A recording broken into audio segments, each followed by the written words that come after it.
Quero ler com você hoje um texto da Bíblia, lá no Antigo Testamento, Gênesis capítulo 50. Vamos ler o verso 22.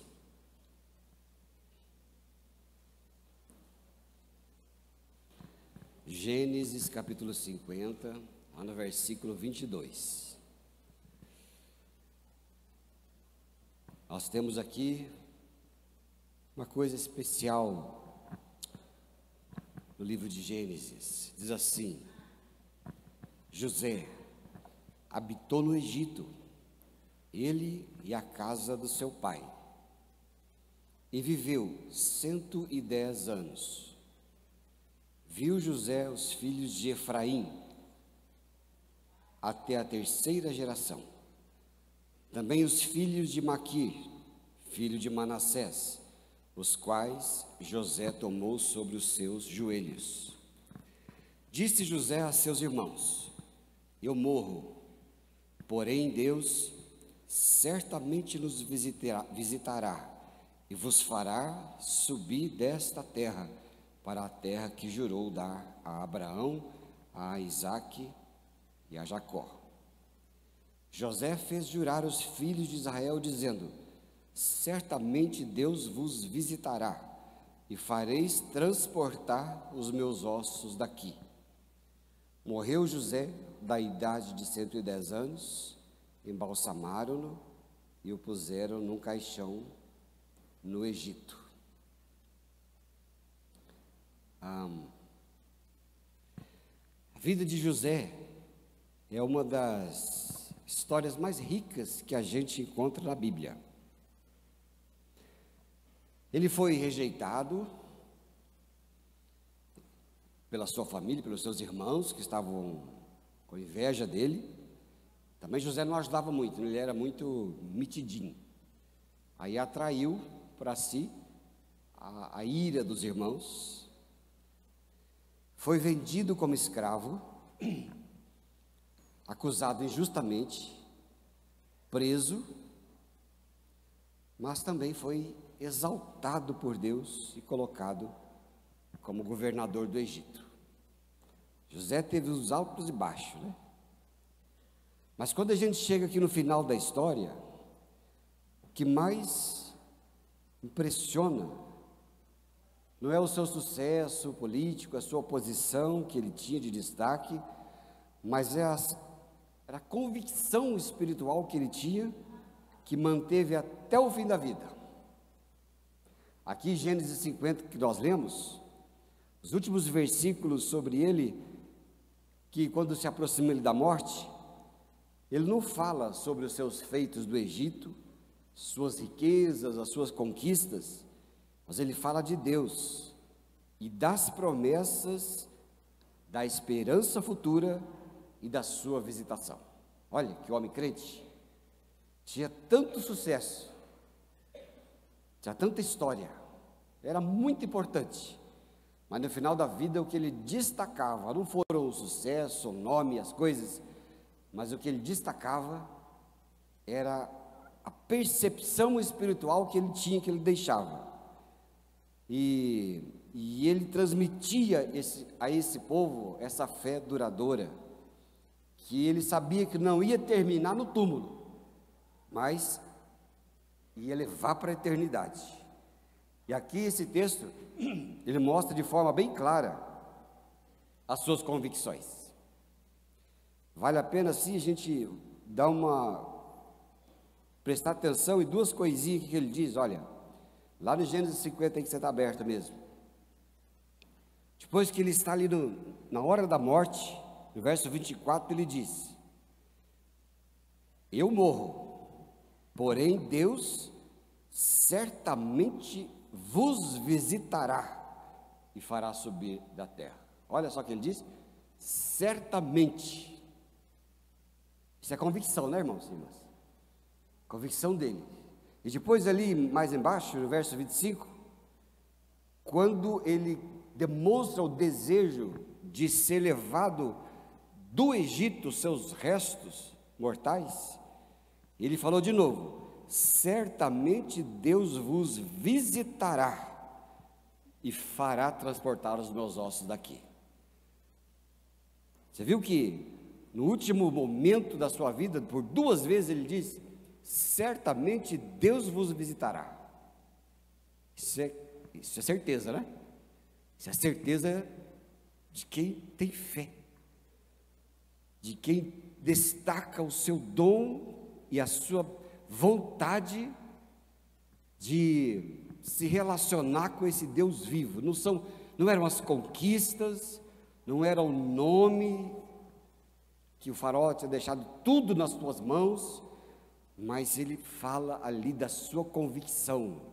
Ele destaca a fé, a espiritualidade dele, ele destaca a sua amizade com Deus e dizia, certamente Deus vai visitar vocês. Coisa boa, né? Achei lindo isso. Isso é maravilhoso isso.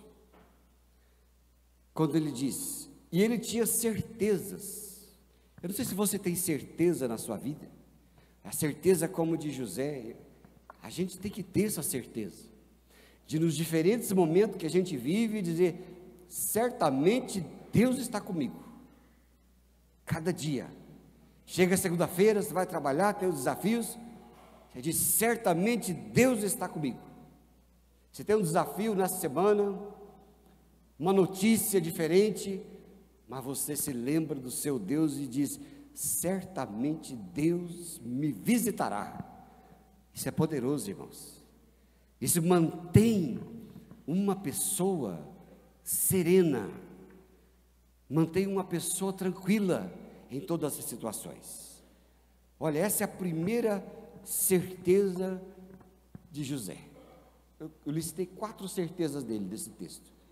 Mas a primeira ele fala que é a certeza que Deus os visitaria. Aqui no primeiro verso que ele diz, as suas palavras, certamente Deus visitará vocês. Porque ele fala, eu vou partir, meus irmãos vão ficar aqui, minha família vai ficar, mas eu vou deixar eles ligados. Olha, quando Deus visitar vocês, vocês façam isso, isso e aquilo. Ó, coisa boa, né? Quem sabe se Jesus não voltar, até quando passar desse plano. Uma vez eu fui visitar uma pessoa no hospital, estava muito ruim, eu cheguei lá visitar assim, e ele esperei ele acordar. Quando ele acordou, ele viu aquela maquininha, né, aquela televisãozinha que sai pitando assim, né, aqueles apitos, pip, pip, pip, né. Quando ele acordou, ele olhou para mim e falou assim, ô pastor, acho que eu ainda estou nesse plano, né, porque no céu não tem essas maquininhas, né. Eu falei para ele assim, você está nesse plano ainda. E aí eu sempre disse, enquanto a gente estiver nesse plano, quando não passar desse plano para o outro, eu poder olhar para as pessoas que estiver perto de mim e dizer, olha, eu vou. Mas certamente, quando Deus visitar você, se lembre de que todo o tempo que Ele foi comigo, Ele também será com você. Tenha essa certeza, essa convicção. E essa certeza trazia esperança no meio aquele povo, no exílio, ali no Egito. Porque mesmo que a libertação não fosse naquele momento, que ia demorar um pouco ainda para eles saírem do Egito, José cria que Deus não se esqueceria do seu povo. Que ele falou, olha, estamos aqui, mas certamente Deus virá e levará vocês daqui. E o que é que foi que aconteceu, irmãos e irmãs? O que aconteceu? Deus enviou depois Moisés. Por quê? Porque certamente Deus ia libertar aquele povo. E era o que José havia crido. E nós também podemos ter, pela ação do Espírito Santo, essa convicção, né? De que nosso Pai nunca nos deixará sozinhos em meio a qualquer luta que seja. Tem gente aqui? Estou sentindo um mover aí, né? Certamente Deus não nos deixará sozinhos quando passarmos por lutas. Oh, glória a Deus, hein? Certamente Ele não nos deixará, porque Ele está com a gente, né? Está firmado com a gente. E é bom, irmãos e irmãs, ter um Deus presente. Essas semanas atrás aí, às vezes quando na gente bate daquele vazião, né? Bate uma deprê, uma coisa lá da gente. A gente é humano, né? A gente passa por momentos, né, de algumas fases, né? Aí eu estava naquela secura assim, eu pensei, falei, meu Deus. Aí eu me lembrei, né? De vez em quando a carne é assim, eu lembrei que tem um Deus vivo. Eu tenho um sofazinho lá no quarto lá, que eu ajoelho nele lá. Eu ajoelho lá, começo a orar lá, e o Bonérgio fica olhando para mim assim, vê o que eu estou fazendo, né? Bonérgio é meu cachorro, que ele sabe. Bonérgio fica olhando assim, eu falei, dá licença, Bonérgio, estou orando. Aí eu já ajoelhei e disse, Deus, o Senhor existe, meu Pai. Inunda agora com a tua presença, com o teu Espírito, tira isso de mim. Que bênção, irmãos. Quando eu levantei, já levantei vontade de tomar café com leite, pão caseiro com doce de leite, comprei. Comi aquele pão com doce de leite, aquele café com leite, olha, fiquei animado. Mas por quê? Que certamente temos um Deus que quando você está em qualquer situação, você fecha o olho para abrir os olhos espirituais, né? Nem precisa fechar o olho, mas você sabe que tem um Deus presente, que Ele está ali, que é um Deus que é nosso amigo, que é um Deus que se faz vivo perto de nós. E quando você ora, quando você busca a sua presença, o Espírito Santo enche a nossa vida. É porque Ele é, e eu falo como José, certamente o Senhor está aqui. Outra coisa tremenda que está em José, além de ser a certeza de que Deus visita, é a certeza que Deus sempre cumpre sua promessa. Olha só, ele falou ainda, depois de certamente Deus visitará, ele falou, Deus vos fará subir desta terra para a terra que jurou dar a Abraão, Isaque e Jacó. Olha, segunda coisa, ele fala, Deus está aqui, mas Deus também, Ele vai dar a terra que Ele jurou dar. E aqui a fé estava firmada na promessa de Deus que falou, que Ele daria uma boa terra, uma terra que seria deles, porque o nosso Deus, Ele é poderoso, e não poderia deixar de cumprir a aliança que Ele faz. Certamente Deus tem muitas promessas para nós, né? Não digo promessa de algum plano para você, um plano diferente, pessoal, porque você na sua oração, na sua busca, quando você entrega a Deus, você tem os seus planos pessoais, não tem? Você tem um plano de carreira, você tem um plano de família, você tem tantos planos de estudo, plano de ganhar dinheiro, plano de distribuir dinheiro, você tem planos da sua vida. E você em oração, você ora e em um momento específico o Espírito Santo, ele testifica na sua vida de que ele vai te ajudar a seguir os seus planos, segundo a sua vontade. E também ele tem planos bíblicos para nós. O plano da sua presença, o plano que já nos deu a eternidade, o plano de nos levar para uma terra diferente, não é a terra Canaã física, que hoje está lá naquele plano geográfico lá do Oriente Médio, mas é uma terra onde Jesus Cristo é o Rei, e Ele certamente nos levará para esta terra. Certamente nos levará para esta terra. Eu vou. Nem que seja para chutar os portões lá, mas eu entro.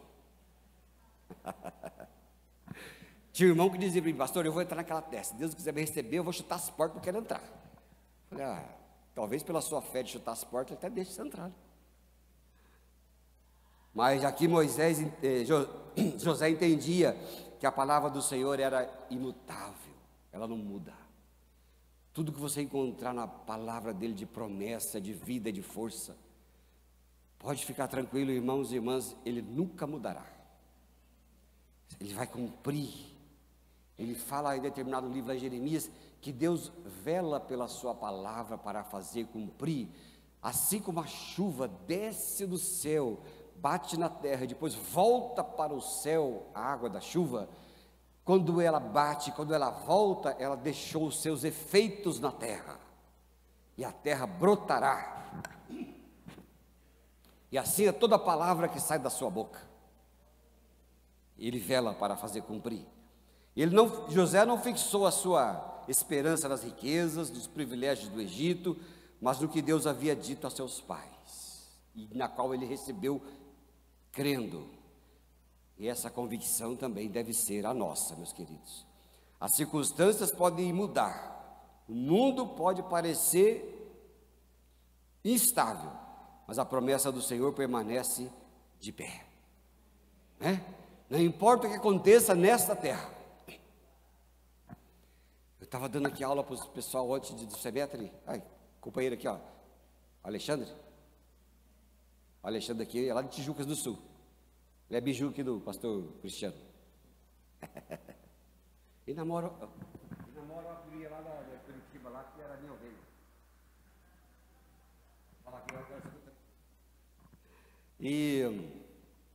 E algum deles falou assim ontem: ih, pastor, lá na frente não vai ter aposentadoria, não vai ter INSS, não vai ter nada. Aí eu falei: tanto faz. Porque com Deus, com INSS, sem INSS, com aposentadoria, sem aposentadoria, com governo, sem governo, Ele sustenta os seus filhos. É ou não é?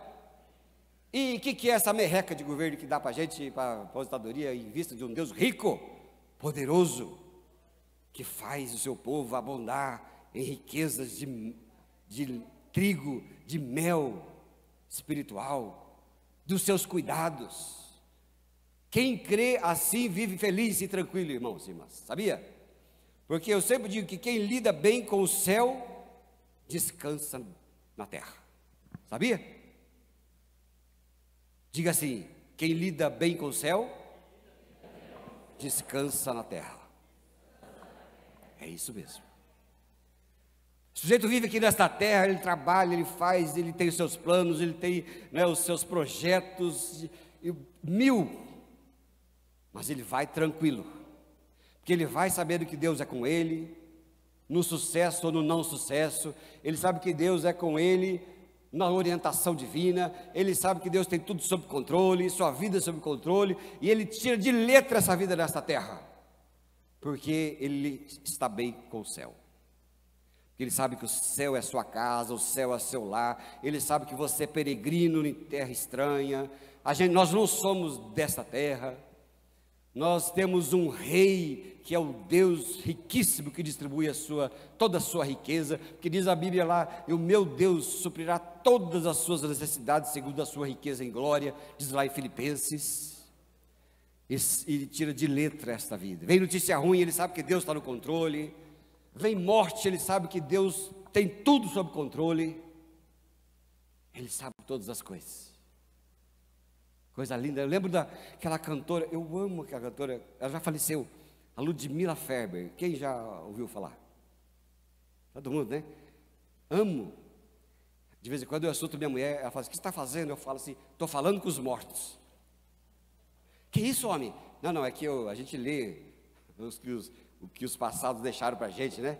Gosto de ler Spurgeon, gosto de ler Finney, gosto de ler o John Stott, né? Eu gosto de ler esse povo, e eu fico lendo, já morreram, né? Mas o que eles deixaram, que herança preciosa. Aí eu falei da Ludmila, porque ela tem música que ela fala: nada poderá calar nossa voz. Mas ela teve câncer, ela morreu de câncer no pulmão. Mas ela cantava até o fim da vida dela: nada poderá calar nossa voz. E ela morreu. Morreu do câncer, sim. Mas ela sabia que tinha uma promessa de Deus para a vida dela. E como que nada poderá calar nossa voz? Porque do tanto que ela deixou de herança rica, de fé para a igreja cantar. Eu digo assim, às vezes cantando assim, eu falo: é verdade, nada calou a voz dessa mulher.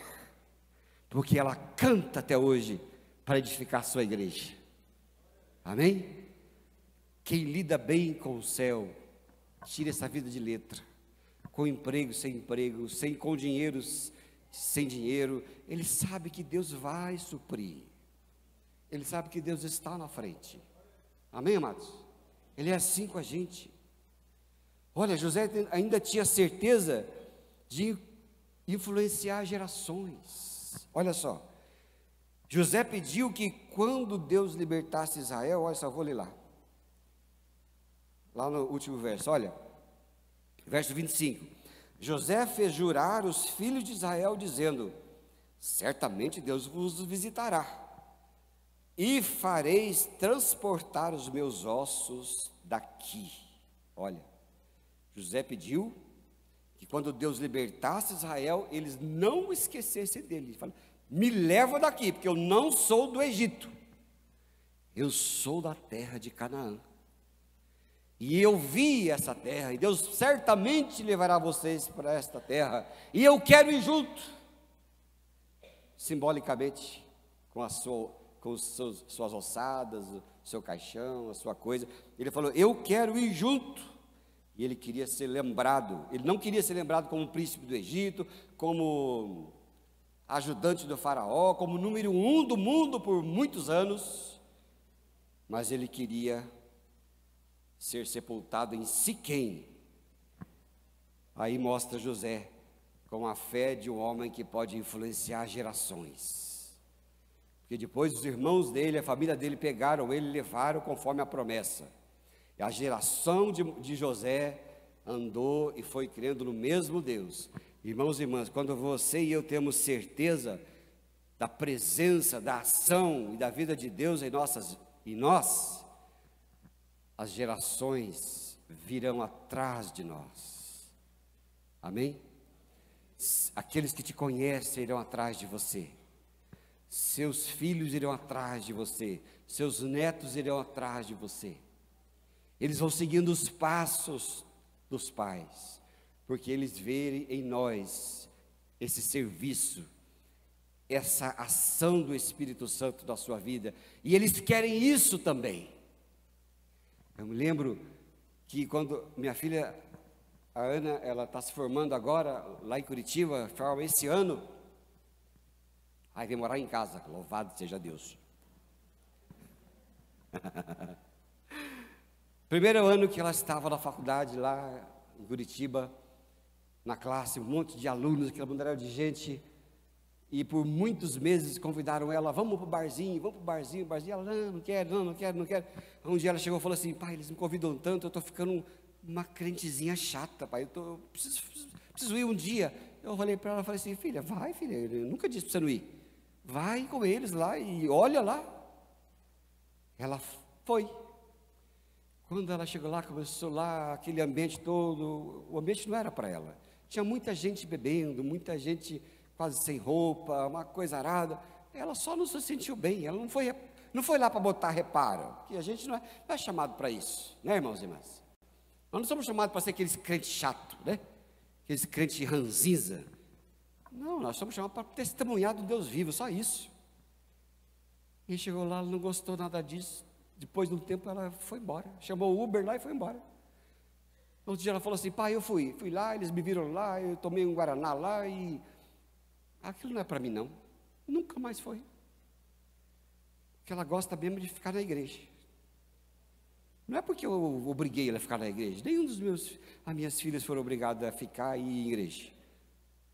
Não, mas elas vê a pastora, vê a família da pastora.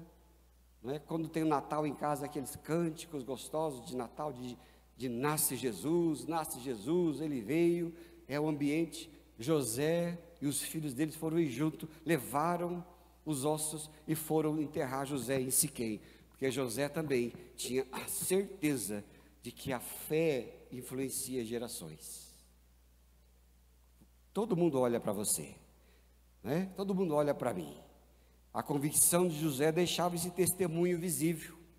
Acreditava que Canaã era a herança do seu povo. E nós também temos que pensar assim sempre. Queremos deixar um legado para aqueles que virão depois de nós, uma herança. A maior herança que você pode deixar são suas coisas, não são terra, bens, dinheiro. A melhor herança que você pode deixar para os outros é a fé. A fé não tem valor. A fé é um valor incalculável. Tudo o que eles precisarão era fé, será a fé. A fé vai fazer eles serem felizes, a fé vai fazer eles ter uma profissão, mas uma profissão feliz. A fé vai ajudá-los no momento de angústia, que terão bastante. A fé vai ajudá-los no relacionamento. A fé vai ajudar quando eles se depararem com doença. A fé vai ajudar quando se depararem com morte, porque isso tem muito valor que dinheiro não compra. É o legado da fé. Amém, amados? Deixa isso para eles, e o resto eles vão conseguir. O resto eles vão ter. Não vai ter problema. Olha, a última certeza de José, que ele falava, ele dizia assim: certamente Deus vos visitará. E ali ele aponta ainda para algo maior do que a saída do Egito. Ele encontra ali o caminho para Canaã, para a terra prometida. Nós temos essa certeza da nossa Canaã celestial. Amém? É a terra que Jesus veio trazer para nós. José era um tipo de Jesus Cristo. E ali, quando a gente vê João capítulo 1, versículo 14, nós encontramos assim: e o verbo se fez carne, e habitou entre nós, cheio de graça e de verdade, e vimos a sua glória, glória como do unigênito do Pai. Olha, Deus visitou a mim e a você, visitou esta terra, em Cristo Jesus. E Ele não só apenas para nos libertar do pecado, da escravidão física, mas para libertar todos os que creem que Ele é o Salvador, que Ele é o libertador, que Ele é o nosso Senhor, que nos levará, já nos conduz para a Canaã celestial. Amém, irmãos? Eu vou para lá, eu estou indo para lá, você está indo para lá. E uma coisa você pode ter plena certeza: vai chegar um dia na sua vida que você vai dizer: certamente eu estou indo para a Canaã celestial. John Wesley, quando morreu, a última frase dele foi essa: o melhor de tudo é que Deus está conosco. Olha, gente, essa foi o que o John Wesley, o fundador do metodismo, disse no último momento. E ele não tinha nada, e foi muito rico, mas tudo que ele ganhava ele distribuía na missão. E ele falava assim: quando eu morrer, se vocês encontrarem riqueza em meu nome, pode dizer ao mundo inteiro que eu vivi uma vida mentirosa. E quando Wesley morreu, só tinha a casa onde ele viveu. Eu fui visitar essa casa lá em Londres uma vez, casa simples, sobradinho simples, ou de madeira, com os móveis que ele dá, a cama dele, o lugar onde ele ajoelhava. Eu ajoelhei lá no lugar onde ele ajoelhava. Meu ministério nunca mais foi o mesmo. Eu tive que ajoelhar lá e bater a chapa. Eu ajoelhei no lugar dele ali. Ele era pequenininho, era menor do que eu, 1,57 m ele tinha, mas um gigante na presença de Deus. E quando ele morreu, acharam aquela casa, 2 pratos, alguns garfos e uma daquelas bolsinhas de se colocar moeda, com aqueles centavos da moeda inglesa. Não tinha mais nada. Mas ele morreu. Quando morreu, ele olhava para o pessoal e dizia: olha, eu vou em paz. O melhor de tudo é que Deus está conosco. Isso era certeza, a mesma certeza de José. Quando José falava: certamente Deus vos visitará, o Wesley dizia para o povo: o melhor de tudo é que Deus está conosco. Isso é certeza. Será que você pode dizer isso também? O melhor de tudo é que Deus está contigo? Hein? Olha a pessoa que está do teu lado e diga: o melhor de tudo é que Deus está com você. Entendeu? O melhor de tudo. José apontava para a terra prometida, e Jesus aponta para a nossa Canaã celestial, que é muito melhor. Além disso, José pediu que seus ossos foram transportados, ali. E Jesus Cristo é essa esperança da ressurreição. E ele diz lá em 1 Coríntios 15, 55: onde está, ó morte, a tua vitória? onde está, ó morte, o teu aguilhão? E mostra a certeza de que nós temos que Jesus está conosco. José morreu ali no Egito. O seu coração sempre esteve em Canaã. Ele estava no Egito, mas o coração dele estava lá de onde ele sabia que era a sua terra. Suas convicções não foram baseadas em riqueza, poder ou reconhecimento humano, mas na fidelidade de Deus. Ele cria, queridos, que Deus visitaria o seu povo, cumpriria a sua promessa e que sua fé impactaria gerações e de forma profética apontava para Jesus Cristo, o Salvador da nossa vida. Certamente Jesus está neste lugar. Eu creio. Certamente Jesus está com a gente. Martinho Lutero, no tempo que ele estava em profunda aflição e dúvida, ele escrevia num pedaço de papel 3 palavras. Martinho Lutero foi aquele que inaugurou uma era da igreja evangélica. Ele escrevia assim: eu sou batizado. Para ele isso era suficiente para lembrar que, apesar das lutas que ele vivia, sua identidade estava firmada em Cristo.